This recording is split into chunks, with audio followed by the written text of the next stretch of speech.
তথ্য এবং সংস্কৃতি দপ্তরে বেশ কিছু সংখ্যক দৃষ্টিহীন ব্যক্তি কর্মরত আছে। আমরা লক্ষ্য করছি দৃষ্টিহীন কর্মীরা নানানভাবে মানসিকভাবে হয়রানির শিকার হচ্ছেন। পাশাপাশি কেউ কেউ ব্যক্তি তাদের সঙ্গে অশালীন ভাষা ব্যবহার করছে। সেটা যাতে বন্ধ হয় তার জন্য আমরা দাবি করছি। গত 2022 সালে তথ্য এবং সংস্কৃতি দপ্তরের যারা ফোক আর্টিস্ট লোকশিল্পী রয়েছেন গ্রুপ ডি, তাদেরকে প্রমোশনের মাধ্যমে গ্রুপ সিতে উন্নীত করা হয়েছিল।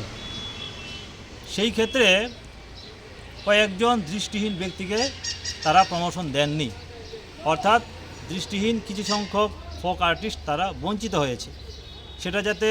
তারা যাতে বঞ্চিত না হয়, অতি দ্রুত যেন তারাও গ্রুপ সিতে প্রমোশন পেতে পারে, তার জন্য আমরা দাবি আজকে করব।